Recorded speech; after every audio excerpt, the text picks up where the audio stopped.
Hello,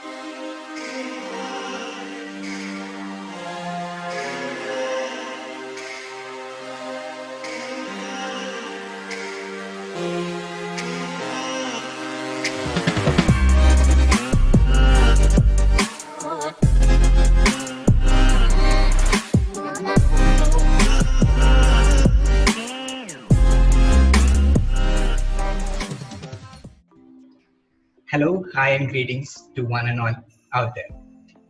Welcome to U-Kriti's first podcast. I am Shravan.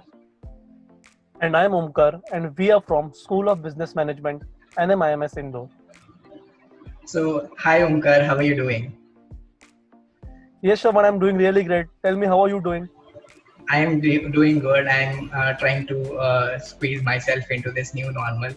And that being said, I would like to hear from you. How excited are you to meet the guest for today? Yes, I'm really excited. We've been waiting for this since long time, and it's finally happening. So please tell me who the guest is. Yes. So today we have with us Dr. Abhishek Mishra. Dr. Abhishek Mishra is an academician who is currently serving as full-time professor at IIM Indore. Along with this, he is also a management consultant as well as research consultant who specializes in operations research, market research, and advanced statistics. Hello, sir. How are you doing? Hi, Omkar. Hi, Shravan. Yeah. Hi. Hi, sir. How are you, sir? I'm doing good. How are you guys? We're great, sir. Yes, sir. We are doing good, sir. We want to hear from you how you have been treating the lockdown. Yeah, I think it's rather the other way around. How is lockdown treating me? At least for the last few months, and I'll rather talk about end of March and April and largely May. Being in a campus, we were largely constricted to the campus. We were not, again, today we are not going out of the campus, so sufficient physical distance we can maintain because that's your best friend today. I think what I could, if somebody asks me what did you do in the lockdown, I think I used my time well to probably introspect, spend more time with my family, and I was able to catch up on some of my research. So staying at home gave me a lot of time to work. There was no teaching, and some of the research actually got published in the time being. So apart from the pandemic, which is obviously a global bad news, I think there are a lot of positives that personally came to me in this period. Yes, sir. I definitely agree to it. Even when we were in college, we used to think that when we are going home, and now when we are home, it's completely reverse. We are really waiting, when we can go to our college, when is college reopening, and also for us, lockdown has given us a chance to explore ourselves. We are trying out new hobbies. We are exploring our hobbies, and we are using social media platforms to, demonstrate our hobbies. So before we dive into our podcast, I will give you a brief on the segment that we have for you. First segment is Let's Talk Some Business. Here we will be asking some questions related to the topic of education to entrepreneurship. Our second segment is Curiosity Poll. Here we'll be asking few questions from our Insta polling. And our third segment is really fun games, which would be like this or that or what if. So I would like to begin the podcast. Let's jump with our first segment and let's talk some business. Yes. So I'm excited for this particular segment. So the first question goes like this. Your journey from educator to entrepreneur must be full of hurdles and obstacles. You have taught in IIM Indore as a faculty, and you have served as a joint director at Syndicate Info Services. So both these professions are quite different from each other. So would you like to throw some light upon these two professions?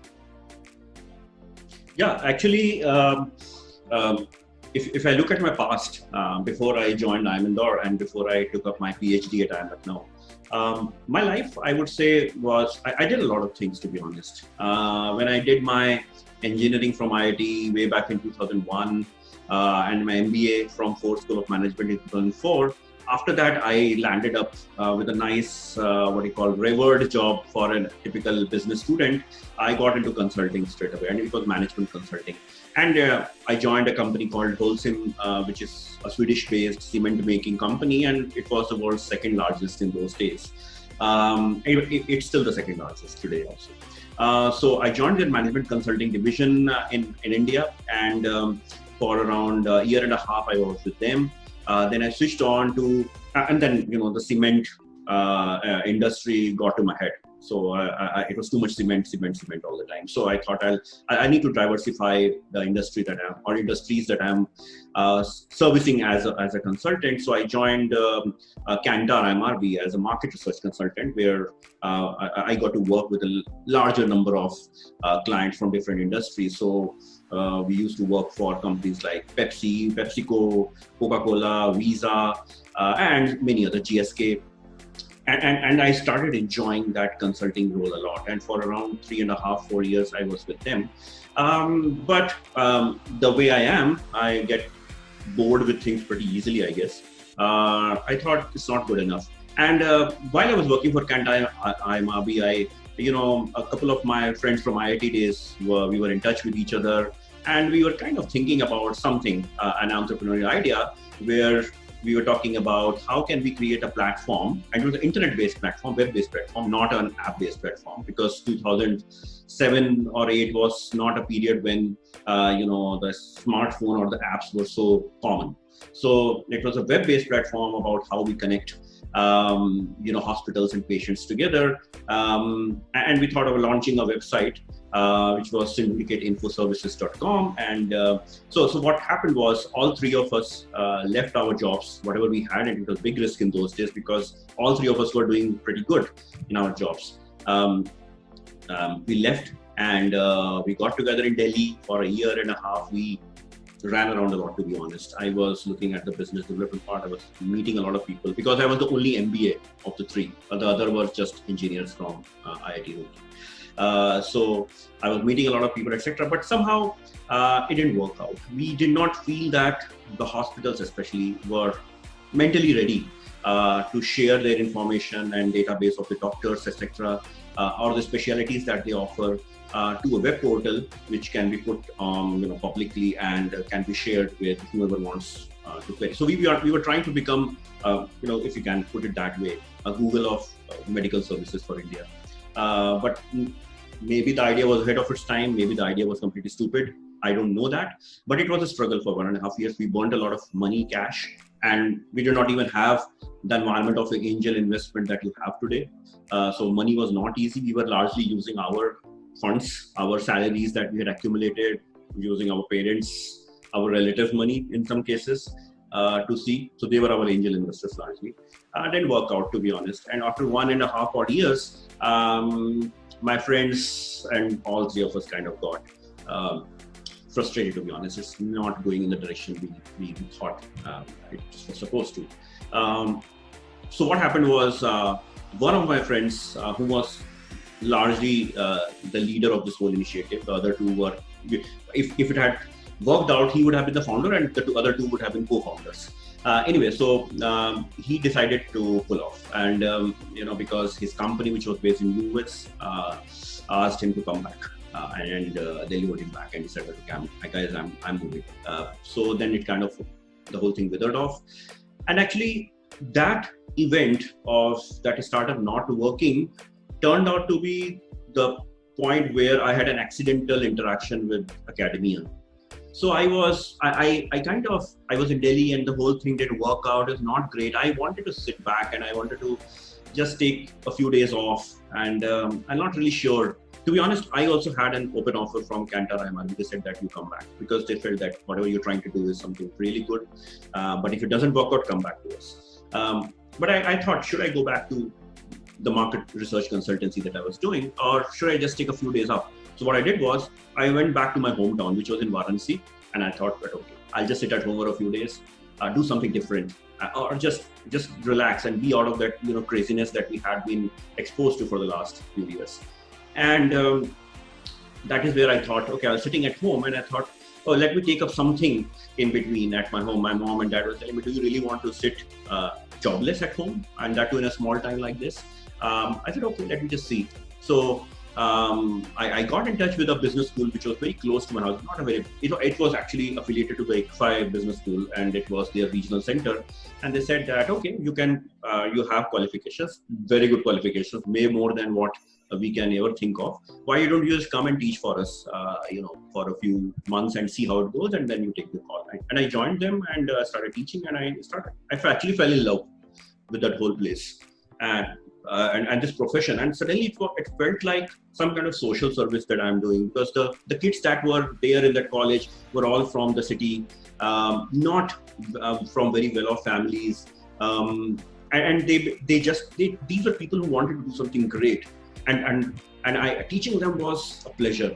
The sincerity they showed in the class, the efforts they put in every class, the hunger they had, was amazing. I never thought that students from small towns are so hungry, because they don't think they will ever have the opportunity to be at par with the people who are in the big cities studying in big management schools and all that. And so teaching them was a revelation almost. It was an eye opener, and I thought that I thought, this is good. This is a good job. I think this is what I should be doing. And then what I did was just to test it out. That center was not really doing well financially. So after a year or so, we learned that ICFA is planning to close that center. So I thought, okay, let me continue this experiment for a few more days. I joined a proper business school, which is based out of Varanasi. And there I taught for another year, and it was amazing teaching there. I'm still in touch with a lot of my ex-colleagues of that business school. It was a great experience. That is where I really learned that this is the job I'm made for. And 2010 was that year when obviously in academia, you hit a glass ceiling very quickly if you don't have a PhD, because by AICTE UGC norms, the business school cannot make you an assistant professor unless you have a PhD. So I thought I'll do a PhD. I enrolled. I got through in both in Ahmedabad and Lucknow. I joined Lucknow because it was closer to my hometown and all that. And it has been a journey since then. 2010 to 14, I did my PhD, and 14 I joined IIM Indore straight away, and it has been 6 years now. So I think, and I've said this on other platforms as well, I consider myself to be an accidental scholar. If it was not for that failed entrepreneurship experiment that we have, probably I would have not been here, and I would probably be maybe I would have been in corporate doing consulting, etc. Maybe I would have done great there as well. I don't know, but I think that was the event which put me where I am today. So yeah, that has been my history. Sorry. Yeah, so like hearing that journey, I was trying to relate myself with the journey. So like I had an experience of 2 years. So I would like to ask you two questions on this. Like when you thought of leaving your job, and even I had 2 years of work, so I used to think a lot before I have to leave any job, and that used to get me under an anxiety that what if things will not fall in place and everything. So what motivated you exactly to leave that job and to start with the entrepreneurship? I think when it comes to entrepreneurship and taking a very practical approach to why people go for entrepreneurship, I think there are push and pull factors which are simultaneously at work. Push factor is obviously what are you currently doing. A lot of times it does happen that you're working for a company, it might be a big company, it might be a blue chip company, but then you're not really satisfied with what you're doing. Maybe there's some kind of stagnation that has happened. Maybe you don't see growth opportunities the way you thought they would exist in that company. Maybe you feel you are a victim of office politics and you are not in a group which you should be to progress further in the organization. A lot of factors happen.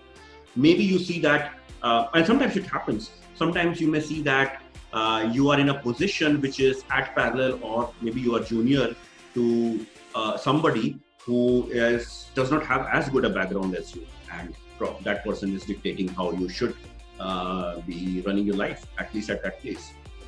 A lot of such factors may force you to rethink. Is this the place I want to be? Is this the job I want to be? Is this what I'm made for? And sometimes those push factors they need to combine with some pull factors, which generally exist independently of the push factors, obviously. And these pull factors would be you genuinely feel for something around you. There are certain problems that you see people are facing. Sometimes problems that you really feel strongly for, maybe based out of your personal experience. So let's say something like a health. If you want to start, you have seen a lot of people, let's say, dying in road accidents on the spot because they never could get help at the right time. The ambulance could never reach at the right time. Let's say you feel very strongly for that. Why should somebody face that situation? Why should somebody who's involved in an accident die on the road? And because they could not get, and we know from the principles of first aid that depending on what kind of attention you can get in the first few minutes after that accident decides whether you survive or not. So if you strongly feel for that problem, you realize, let me do something about it. Okay, I'm not a doctor by training, so that is something not. It doesn't mean that I start doing an MBBS. Can I create an application which can, where somebody can just pull on an app in today's date and report, and suddenly there's a hospital, the closest hospital responds. And quickly an ambulance, and you can look at the GPS that the ambulance is on the way, how far it is. The ambulance driver can, through his GPS, see, where the accident site is, what kind of trauma the accidentee is facing, and all that. And that is where your idea is germinating now, because it came from something which you really felt strongly for. I think the best entrepreneurial ventures happen when the two come together. You need some kind of a push, and there has to be a pull. Both working in isolation don't necessarily materialize into. So for example, if you don't have a push, which means you're very happy in your job, you kind of start suffering from a problem, which is actually a classified disease called kinetophobia. You don't want change. You resist change. You feel that, okay, I'm doing well. I'm sitting in my air-conditioned corner office, and I'm progressing well. I'm getting my perks and promotions in time and everything. So why should I take the risk? But so that is the absence of push. Absence of pull obviously is that you don't have any idea. There's something not out there which you feel very strongly for. So you lack motivation, basically. Some of my research actually is in the area of motivation, and we talk about two types of motivations, intrinsic and extrinsic. I strongly believe, at least, that entrepreneurship is an outcome of intrinsic motivation, not extrinsic. Extrinsic motivation would be something like, if I start a company, I'll become like Bill Gates or Steve Jobs, a lot of money and everything. I'll own yachts and cars and mansions. That is extrinsic motivation. Intrinsic is you want to do something, you want to bring a change to the world, to the society. So my suggestion is, if at all you are thinking of, okay, I have been in my job for some time, should I leave it or not? I think you should first think of, do you have something in mind as a pull factor which you feel strongly for? Do you really want to bring some change which will make people's life better? And if you are committed to that change, you want to bring that change, and there's some push factor happening in your company that, okay, this is not what I am made for, then I think it's a good idea to make that jump. But if it's just the push and not the pull, or just a pull and not the push, then I think you will not be as committed, and probably you will not, and this is something I can say from my own experience. I did not have the push factor, because both my companies, Holcim and Kantar, where I was working, are amazing companies, and I learned a lot there, to be honest. And I was growing well. In fact, when I was leaving Kantar IMRB for this venture, my immediate boss tried. She told me, don't go. You are doing well. You are bound for greatness at this place. Don't go. You're an amazing, worker here. But I took that call because health, as I mentioned, was something very close to my heart, and we all three wanted to do something about it. Then work is another thing. Look, nobody can. You promise you, okay, your venture will work. So many venture ideas are out there. Maybe 95% of them don't work. But should we try or should we not try? That's the key decision. And I think both these factors are required for you to try. So that's what I would say on this one. Yes, sir, definitely. Like I would incorporate this, like when I would be coming in this situation, I will be definitely looking for these two factors, push and pull. So like moving on to my next question, seeing the hurdles faced by current education system, according to you, how can one create more dynamic learning experiences for the students? I too, I think it's a huge challenge and a big question that you have asked. How do we meaningfully engage the students in the current crisis that we are facing? Uh, I do strongly believe that in a system, at least in the system of management education, most of the learning happens not necessarily through what the faculty teaches you, but more from in-class discussions, peer-to-peer learning, and the discussions that happen beyond the class, either with the faculty or with your peers. In a residential campus like ours, for example, the discussions that students do sitting in cafeterias or in their mess or at any location, for example, probably brings more meaning to them as an extended learning from what they learned in the class than the class session itself. So how do we replicate something like this in current environment? I think it's a huge challenge because you are bounded by the capabilities of the tool that you use. For example, we are using Zoom right now. So it depends on what Zoom can offer to you, which is closest to what you used to do earlier as part of faculty to student engagement and student to student engagement. That I think is, and it's my personal belief, that I think is largely missing in the current situation. And that is why we need to pray, all of us collectively, that this pandemic goes away as fast as it can and we go back to the normal that we are used to. Because if this stays for a long while, I fear that most of the interactions that we will do ultimately through a platform like this would become largely transactional. And I don't know how different it would be to watching a YouTube video, for example. So I think either the pandemic goes away and we come back to the normal, or there is a leap in technology which happens, which can closely simulate what we used to do earlier. So, for example, and this is just an out of the blue kind of thought, what if I can wear a virtual glass? If you follow news, you must have seen how geo platforms are trying to develop a VR system where you can interact with people using virtual reality, whatever. What it means is I wear a VR headset and I see the classroom. It's not close to reality, but at least you feel we are there. You see the faculty in front of you, you see your peers around you, and using the same device, you interact with each other. Till that time happens, that technology or that kind of technology comes, which can simulate physical interaction. I'm not really sure if credit to Zoom for creating all the facilities that it has in terms of creating breakthrough rooms, in terms of the creating as much interactivity as possible through various options available, but still it's not the same. It's still not the same. So I think at least the traditionalist that I am, I would like to go back to the normal, and I think that is where the real learning happens. That is my view. Very much true, sir. Actually, indeed, when I think back during our lectures, so whenever we had some concept going on, and when we used to go back and just sit in a cafeteria or in maybe the college bus, something would strike us randomly, and we used to discuss. So that kind of interaction actually has vanished at this point, and we as students, we are praying and we are looking for the old normal, so that we can go back and interact in the same way. So at this point, I have another question which is very relevant.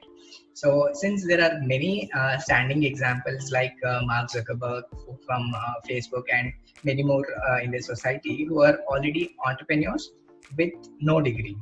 Now, according to you, what is the relevance and importance of formal education in creating an entrepreneurial zeal within students? So that's a very, very interesting question because and is this something which even top management schools like us and NMIMS are banging their heads with, as to how do you create an ecosystem where more of your students actually take the entrepreneurial track? First of all, based on my prior answer about those push and pull factors, coexisting for somebody to take an entrepreneurial venture, I think the way we are teaching our students, the way our curriculum are, we inherently prepare our students for a job and not for entrepreneurship. We do have courses on entrepreneurship, or we may have some workshops, etc., but they are far and few in between. I mean, if you take the hours spent on those courses as a percentage of total contact hours that exist in a management education, it would be probably less than 10%, if I'm just my guess. I think what we need to do, and might be a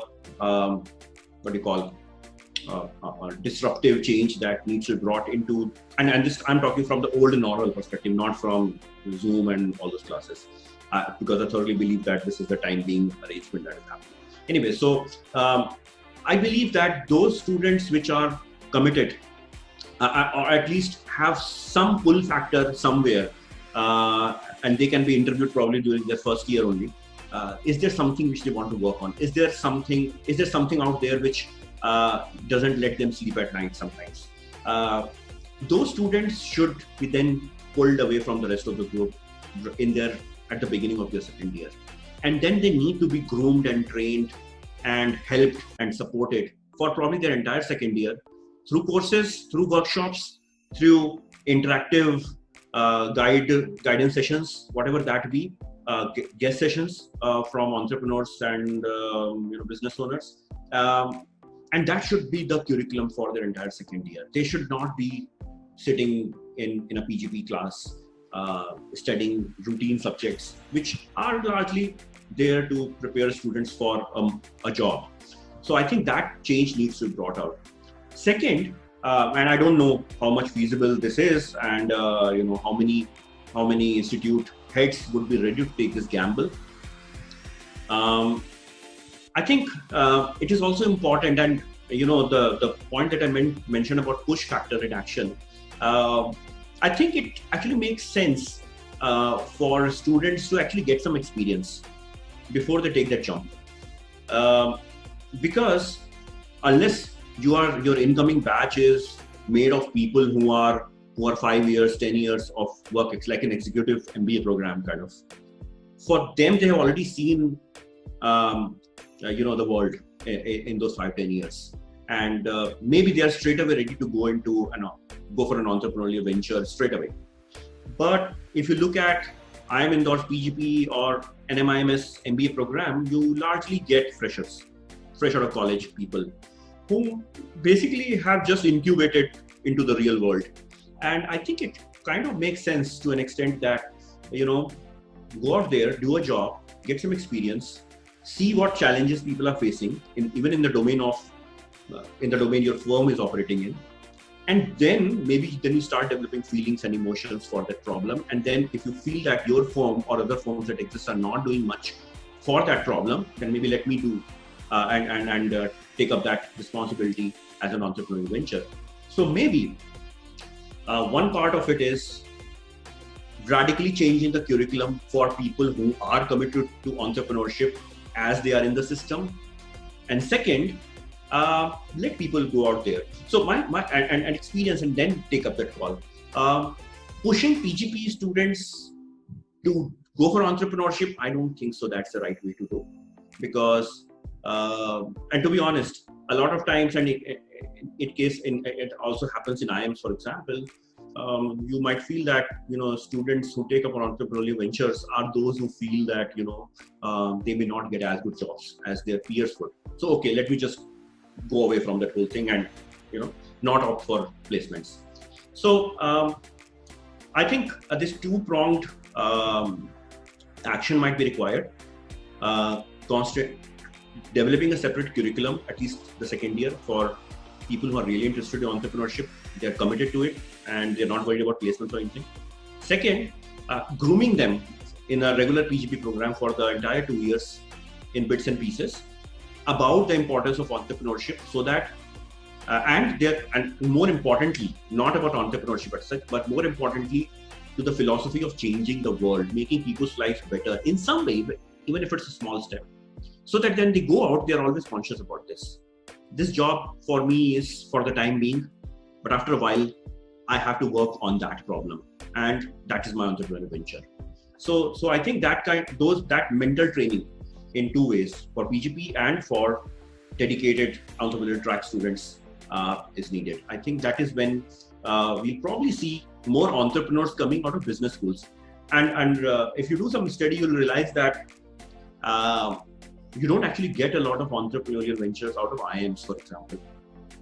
A lot of entrepreneurship ventures actually come out of IITs. And these would be typical BTech students. Somehow IIT Bombay and IIT Delhi have done an amazing job.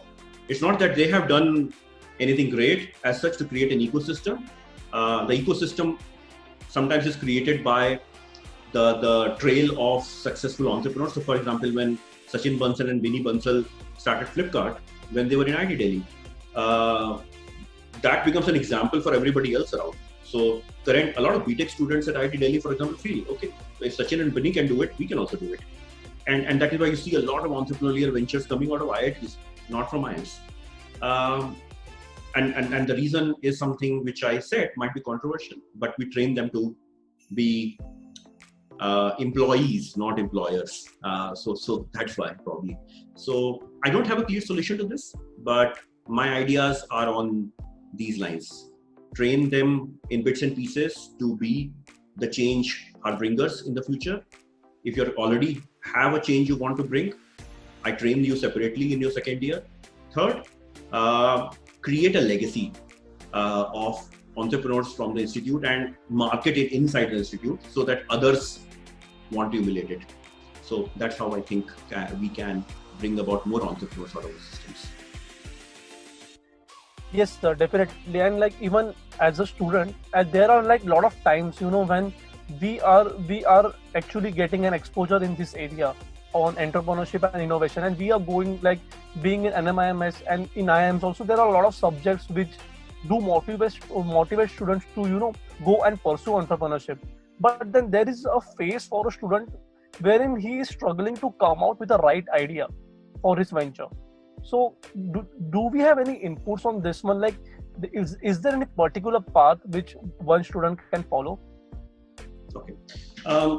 So this is a question that many students here also ask me in my class on when I teach innovation and new product development. They do talk about what is a great idea. And to be honest, if you read Steven Johnson's book on winning ideas, and it's an amazing novel kind of thin book that you can read on Steven Johnson. Actually, there's nothing called a great idea. In fact, just like a teacher says in a class, there's no wrong question or a right question. Idea is an idea. I think the success of an idea depends on the commitment of the person who has the idea to follow it through. And that is why when I teach that course, when we talk about ideation in organizations, the best organizations don't actually judge ideas. They basically classify the ideas only as workable right now or meant for the future kind of ideas. There's nothing called a bad idea to be dumped and put in a dustbin. So I think from an entrepreneurial, so that was ideation in a systematic organization. This is how companies like Google and Facebook and Apple work, for example.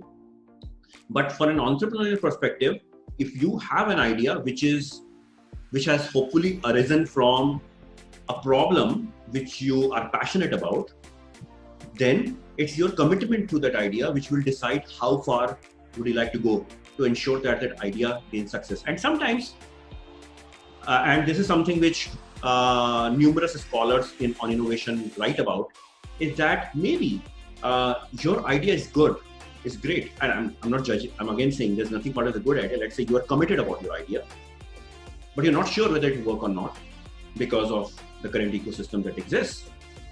sometimes you may require to be part of an innovation network where other people have ideas which are complementary. Maybe you get those ideas together, and that is when you have the big idea that will work. So for example, how Apple started. If it was only up to Steve Jobs, Apple would never have been what it has been. Steve Jobs was a great, marketer.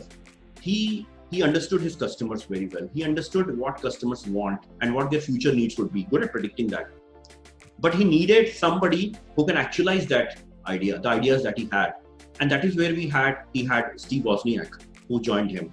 And then many other people joined him later on, which are largely unnamed, who got together from the technology side, from the marketing side, from the business side, and they all got together, and that is when Apple became the company it is.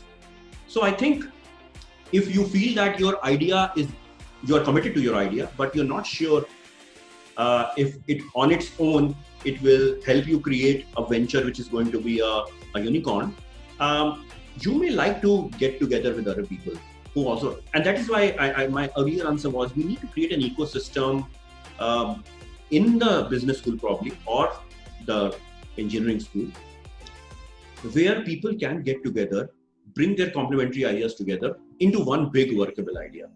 So, so my short answer or conclusion to your question would be, one, ideas are not good or bad. They're always good. If they are, they're coming out of a relevant problem. And I think the commitment and the willingness to align with others who are also feeling the same thing, same commitment for that problem, but have a different idea. Let's bring our ideas together and let's work on a solution to that. I think that is more critical. Sometimes, we always think of, I have my idea, I want to discuss with anybody. Who knows, if somebody may copy my idea or something like that. Well, that risk is always there. So that is why it's important for entrepreneurs to attend some conferences. There are a lot of practitioner conferences that happen across the world where such brainstorming sessions happen. So might be a good venue for such budding entrepreneurs to go and see if you get network partners. And that is where your idea can germinate into a bigger idea, which probably is more workable at this point of time.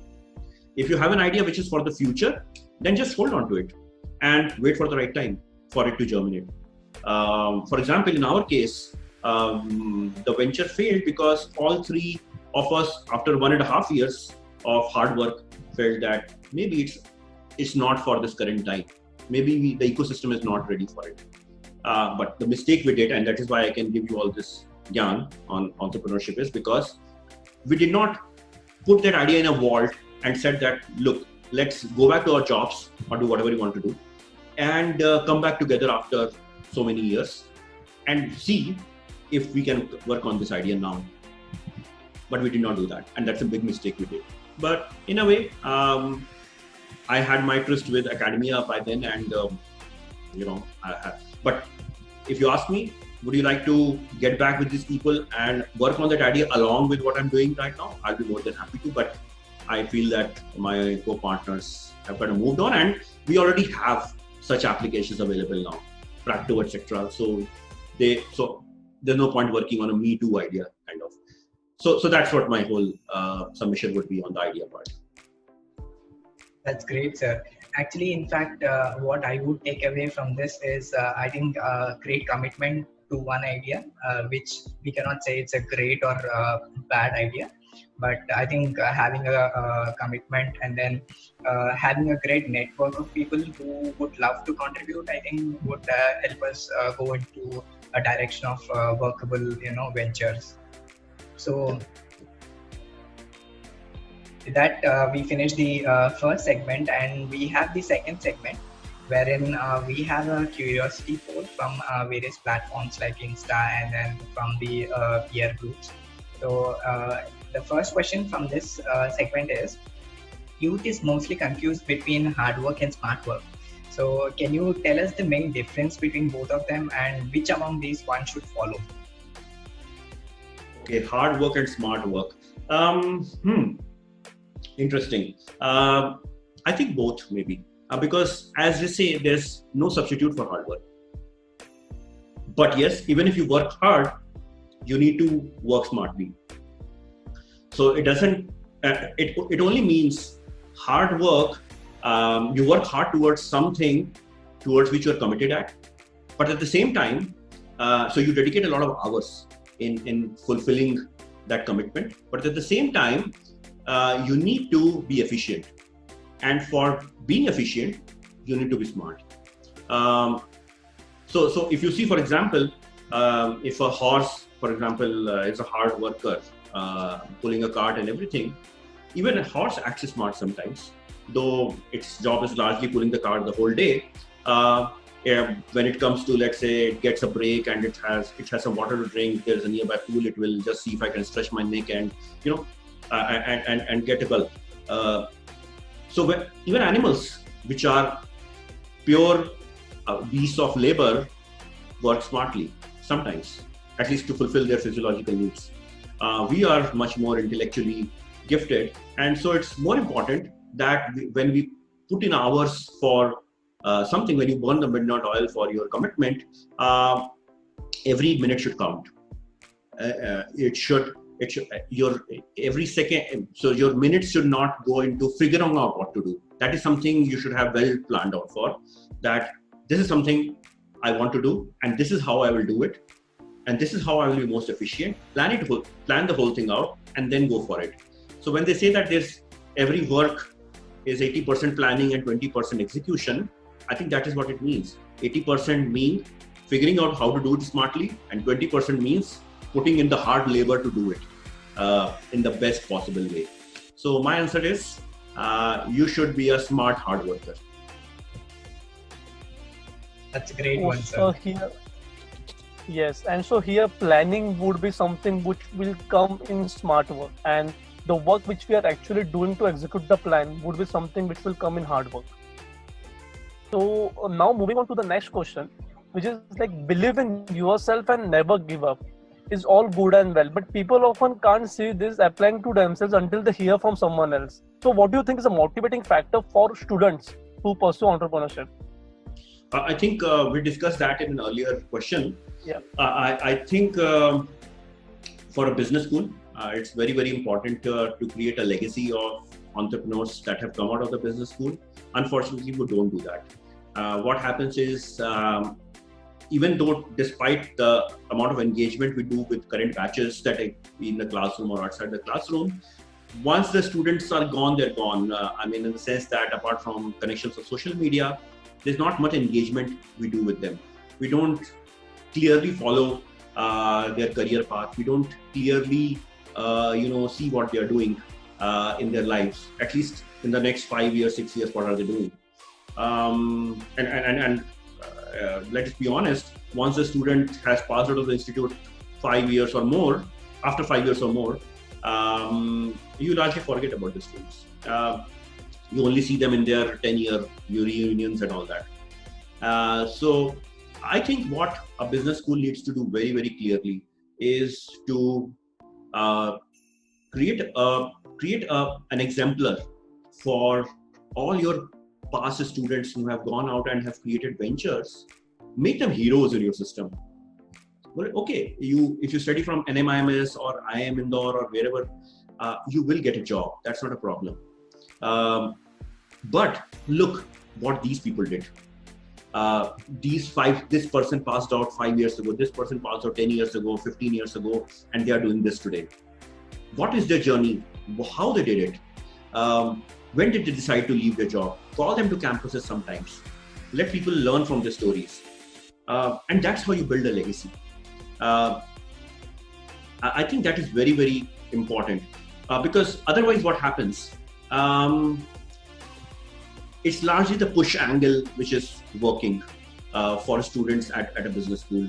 Oh, I don't know whether I'll get a job, or I don't think I'm meant to be a slave in a company, or whatever else it is. Okay, my dad is rich. I think he can support me for a long time. So let me try entrepreneur because it's the cool thing to be an entrepreneur.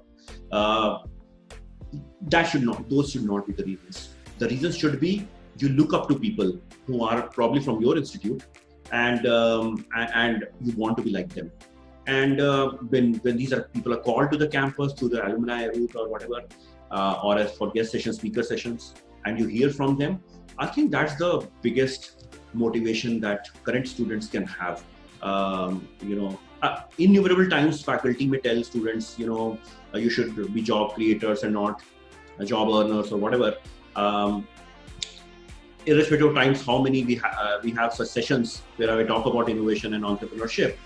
Ultimately, when you see people like you doing it, that's the biggest motivation and a sort of pressure also for you to do something different from what everybody else is doing.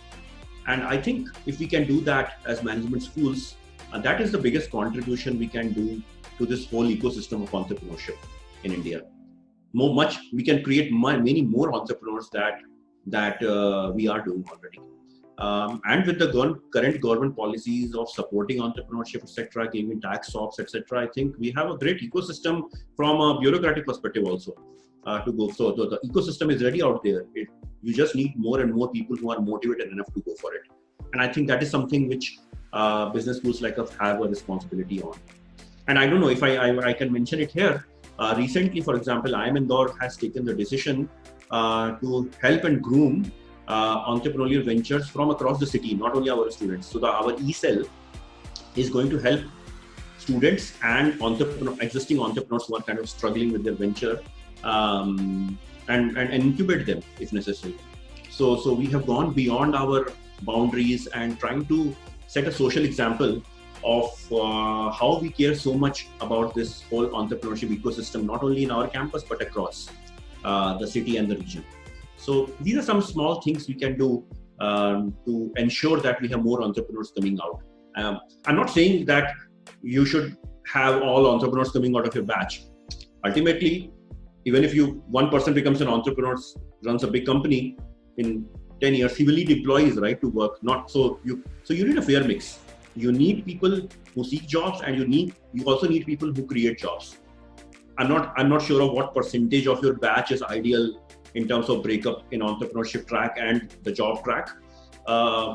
If you ask me for a hunch-based number, it would probably be 1:10 or something. So if you have 500 students in a batch, maybe 50 should go for entrepreneurship and maybe 450 go for jobs.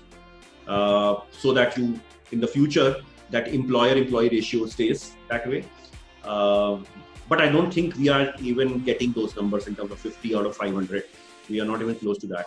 So I think we need to create this legacy of our past entrepreneurs from the institute, or the entrepreneurs that your institute has incubated, for example.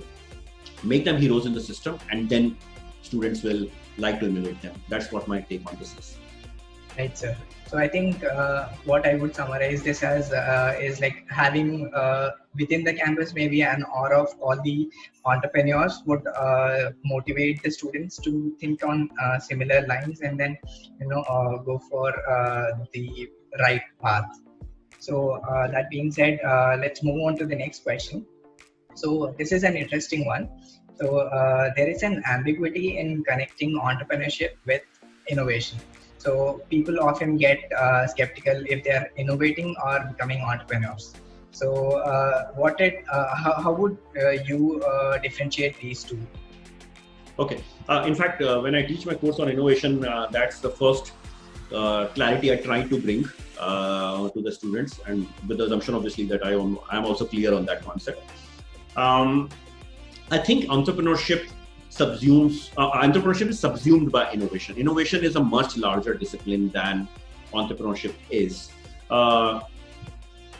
To be honest, if I can put innovation in very simple terms for you, I think innovation is a combination of three things. You need one, a theoretical conception.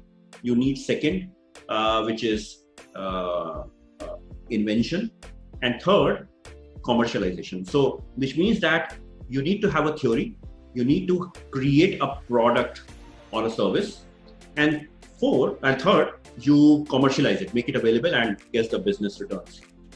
Well, entrepreneurship also follows this route, this philosophy. So somewhere you need to have an idea. We talked about idea a few minutes ago. You also need to put that idea to test, whether, or whether this idea is saleable if it becomes a product or a service later on. And third, you then obviously launch your company and get the business returns, you get fundings and investments and everything. So entrepreneurship kind of follows the same philosophy as innovation, but the way you see entrepreneurship work, entrepreneurship is largely into creating service-based solutions for people, not necessarily creating products. And that is what I think differentiates innovation from entrepreneurship. I see generally entrepreneurship more as a social innovation, where the entrepreneur does not invent anything, does not create a new technology. What an entrepreneur does is use existing technologies and bring them in a certain way together so that I can create a service which is of great use to the people. So for example, if you see Uber as a classic example of a great entrepreneurial venture, the founder of Uber, in controversy for multiple reasons now, did not actually create GPS as a technology. GPS pre-existed. He did not create a car. He did not invent the car. He did not invent the taxi, for example. It all exists. So everything that Uber involves pre-existed Uber as an entity. What he did was he brought them together on a platform. So all he did was create an application which used a smartphone, pre-existed, applications pre-existed, GPS pre-existed, taxis and drivers pre-existed. Just brought them together on a platform. So it was a social innovation that happened to create real needy solutions for people. And what is the problem that people are facing? Getting access to public transport. The Kali Pili taxi in Mumbai, for example, a classic harassing experience for Mumbaikars. So he created a ready solution for people, so much so that many people think and predict that if Uber becomes the norm of the future, then your people may not need to own personal cars if it becomes reliable enough. If the moment you open the Uber app, you see there's a taxi around you 2 minutes away. If anywhere in India or the world, for example, then you don't need to own cars. Then you have any kind of car, and you have Uber luxury and all kinds of services available. So I don't even need to aspire to own a Mercedes, for example. Okay, I can afford an Ola Lux or an Uber luxury, and I have Mercedes which will drop me to wherever I want to go. So I think the key difference between entrepreneurship and innovation includes both service innovation, product innovation, and even social innovation. Entrepreneurship is largely social innovation. You don't get to see entrepreneurial ventures where a tangible product based on an inventive technology is being seen. So, for example, Elon Musk is doing a lot of things nowadays, the Tesla, SpaceX, Hyperloop, etc. But people don't call him an entrepreneur anymore. He was an entrepreneur when he created PayPal with his buddies. That was a social innovation because the technologies that were used to create PayPal were already there.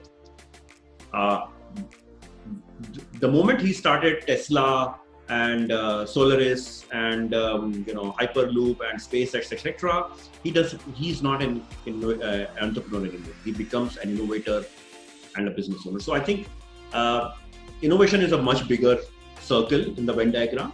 Entrepreneurship probably is at the beginning, and you can graduate from being an entrepreneur to an innovator in due time. The moment you shift from just using existing technologies for a social solution to creating technologies and creating products.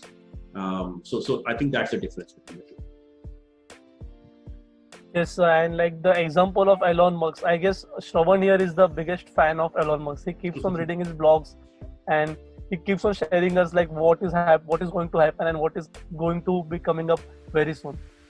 So now, like after doing with all the two segments, we are reaching to the third segment and the final segment of this podcast, which is going to be a fun segment. And here I will be asking you some questions and the answer should be a little spontaneous. So okay. Our first round is this and that. So you have to choose one between the two. So I'll go ahead. First option is sports or movies? Sports. Okay. Second. Do I justify the choice or it's just a name I have to take? No, so you can justify the choice as well. No issue. Sports generally because it's good for your health. I'm not a great sportsman, by the way. I do cycle and all that, but Yeah. I feel after watching a great movie and doing my cycling for 1 hour, I feel greater gratification from cycling than a movie. A movie also gives gratification, no doubt, but I think cycling gives me more peace. Next is Indian food or continental food. Indian. Not because I'm a nationalist or whatever, but because I genuinely feel that Indian food, at least for our environment, is good for us health-wise, except for the fried part and etc. So if maybe we can avoid all that. But I think from our general health perspective, I think it suits us better than experimental, continental, and foods. So they're good for occasions, but stick more to Indian food. Next is morning lecture or evening lectures. Morning. At least I feel fresher during morning lectures. I don't know about the students because students I have done both, and I have found students more similarly attentive in both sessions. Morning means post 9 a.m. by the not 8:30 class. Because at that time they're sleeping. So let's say a 10 a.m. class versus a 5 p.m. class, or even in some cases 8 p.m. classes. I found students equally attentive because they plan their sleep routines, etc. accordingly. But personally, from a delivery perspective, I prefer the morning class. College life or professional life? That's a toughie. That's a tough one. Both have their unique gratifications, benefits. In a professional life, you feel that you are doing something more meaningful. You're contributing to the economy, to the society in some ways. You have a family, a kid, you are taking care of that. So you ascribe probably more meaning to your life in a profession, but college life is what prepares you for it. You have friends for life that you get in a college life. It makes you the man or the woman that you are.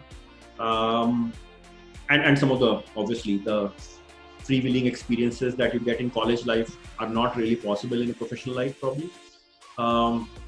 Tough one. I can have both of them simultaneously, but I think because of the current bias that I have, professional life, because you want some money basically. Right? All right.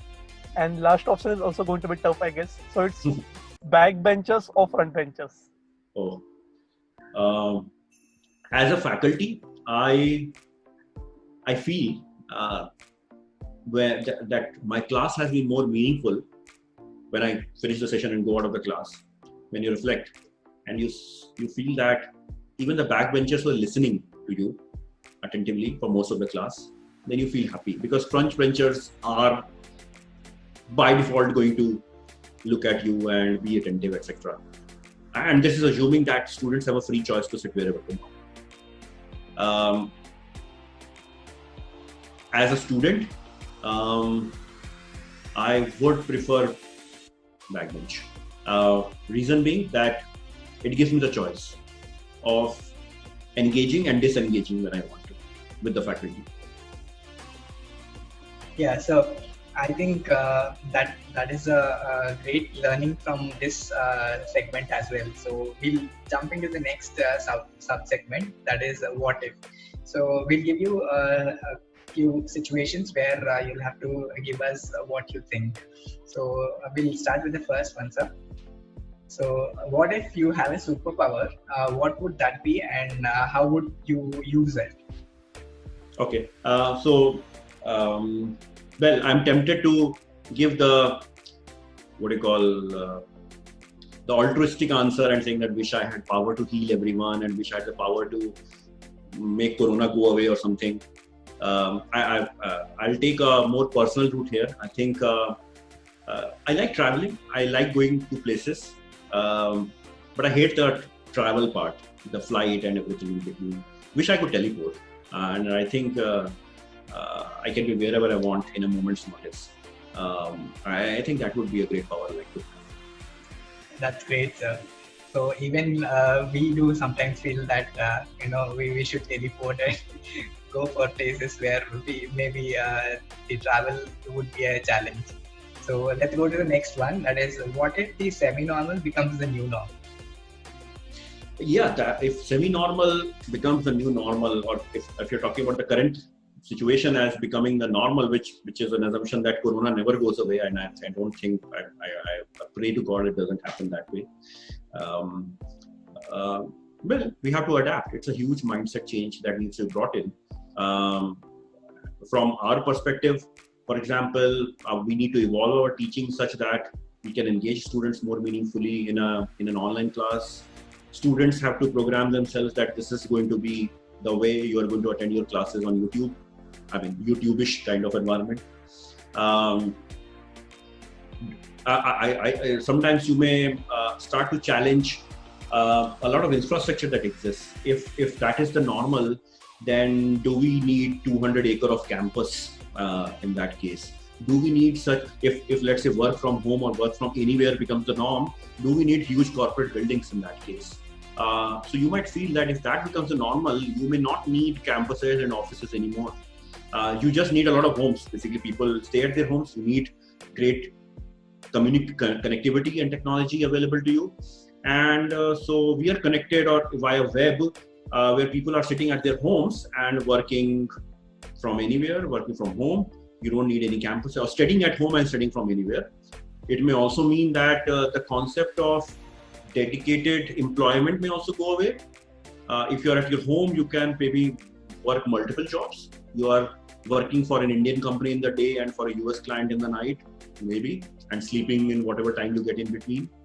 Maybe might make you remember of your campus life, where you have classes and you sleep in between the classes, or during classes rather. So I think if this continues for the next few years, we are looking at a massive infrastructure change in terms of all these campuses, lush green corporate environment, Infosys City, and the Wipro City, and the Apple's huge, or the Googleplex, for example, not needed anymore.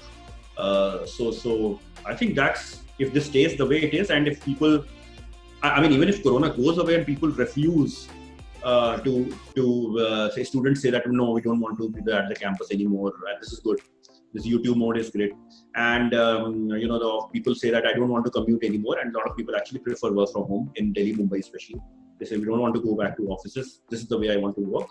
Then there's a lot of changes that you are looking forward to in the next many years.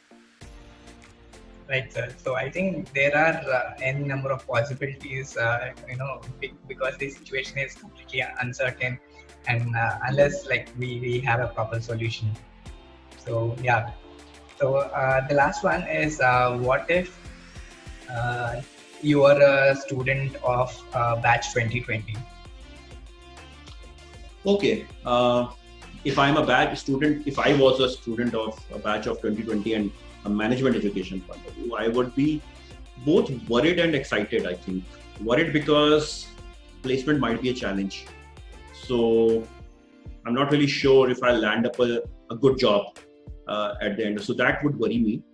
And I think if I'm a first year student in 2020 batch, I would already be starting to develop an interest about that problem that we discussed about in the beginning.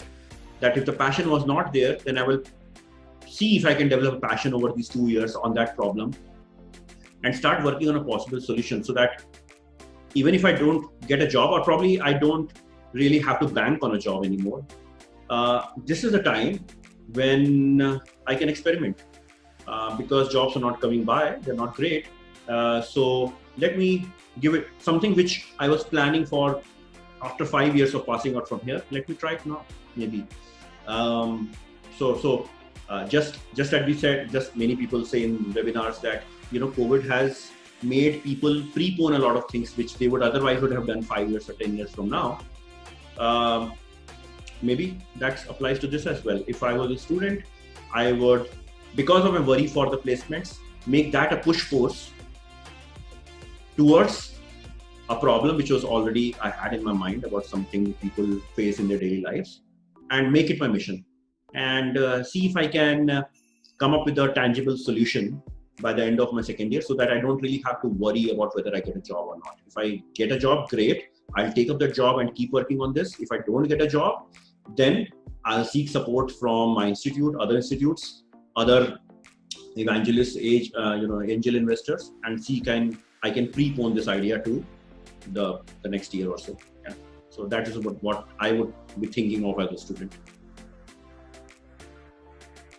Yes, sir. Like even like we as of now were thinking on the same perspective, and even like there are students who are coming in our first year.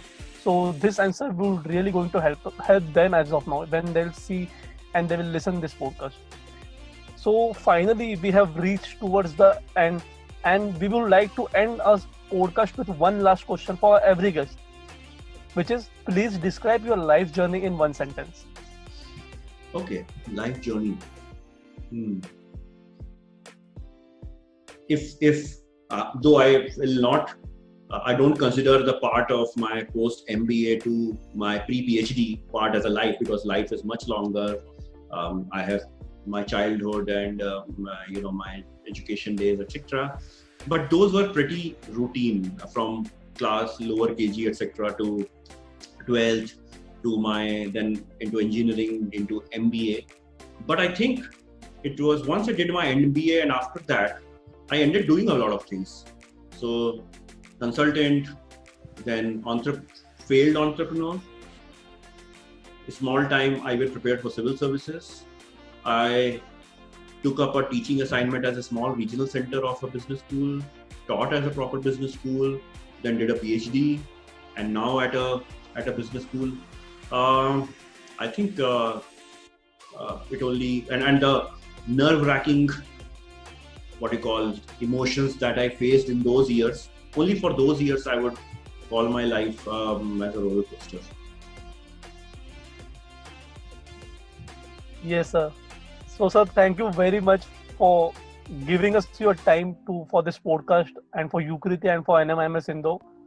It was a really experience which we're looking forward, and we were all planning this since a long time. And now finally we have one complete podcast, and for this we'd like to thank you very much. Thank you so much. Thank you, Shravan. I mean, you have been an amazing host, and good to see you guys again. Thank you so much, sir. Have a great day. Thank you, sir. Okay. Thank you. Bye.